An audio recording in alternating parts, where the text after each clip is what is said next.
ওহে প্রিয়সী ভালোবাসি, লেখিকা মারিয়াম এম, ছদ্মনাম, পূর্ব সংখ্যা 2। নো ফ্লাওয়ার, আপনি যাবে না, ভাইয়া যাবে। পিছন থেকে আওয়াজ হতেই আমরা পিছনে তাকালাম। পুনম ওর ভাইয়াকে দেখে আমার কোল থেকে নেমে ভাইয়ার কাছে গিয়ে জড়িয়ে ধরে। ভাইয়া ওকে কোলে নিতেই পুনম আদুরে গলায় বলল, ইয়ে, খুব মজা হবে। আমি চলে আসতে নিলে মানুষটা ডাক দিল, প্রিয়তা। আমি কিছু না বলে শুধু দাঁড়িয়ে রইলাম। উনি আবার বলল, তোমার আজ কলেজে যেতে হবে না, কাল থেকে যেও।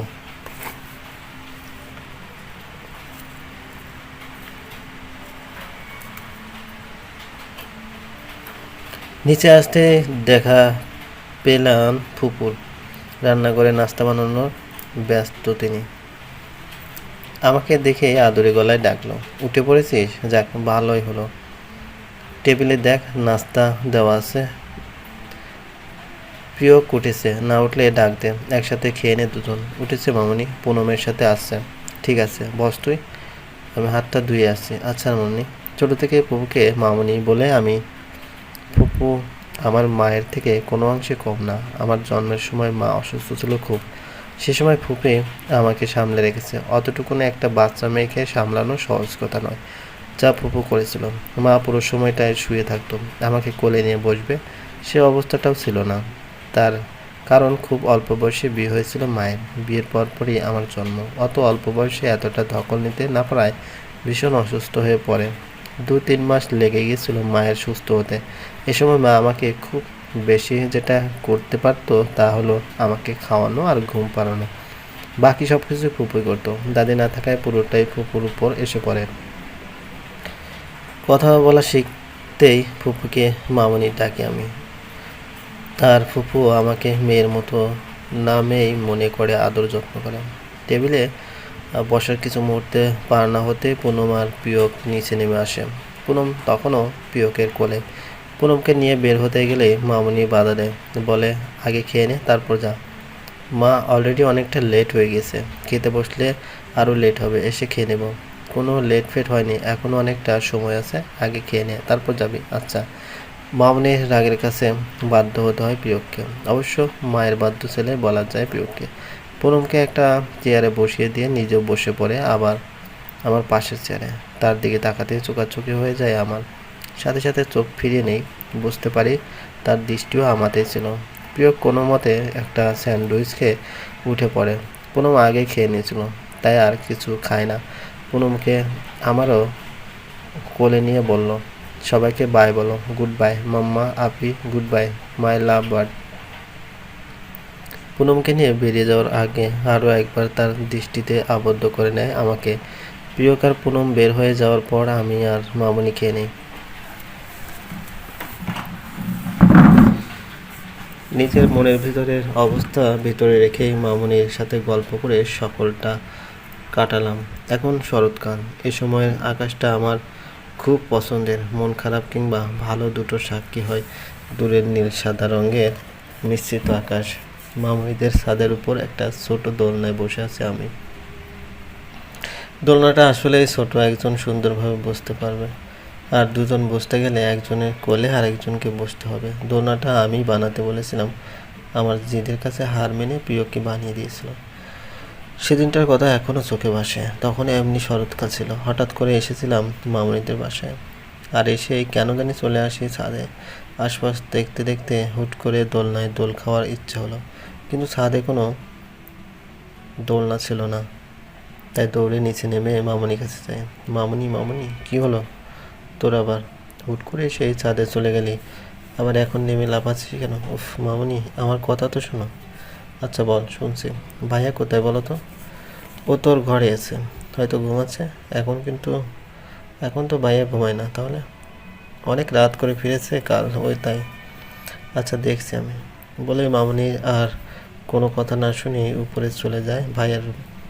ভাইয়া কখনো দরজা লক করে ঘুমায় না, তার খোলায় পেলাম। ভিতরে ঢুকে আসলে ভাইয়াকে ঘুমন্ত অবস্থায় দেখলাম। একবার ডাকবো না ডাকবো না করেও মনের ইচ্ছা দমিয়ে না রাখতে পেরে ডাক দেই ভাইয়াকে।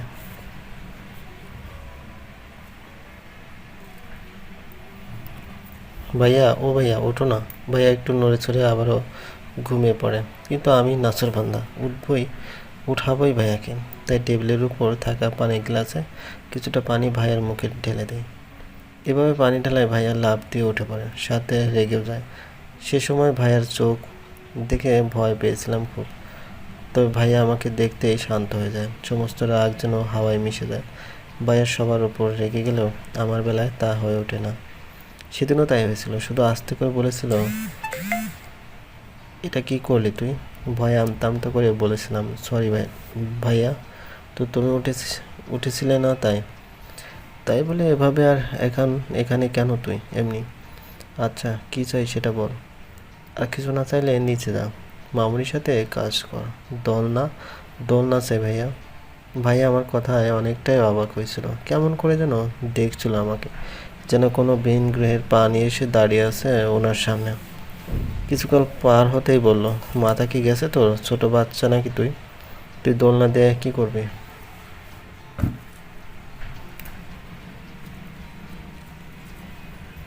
ততক্ষণে আমার সব ভয় উধাও হয়ে গেছে। জেদ ধরে দোলনার জন্য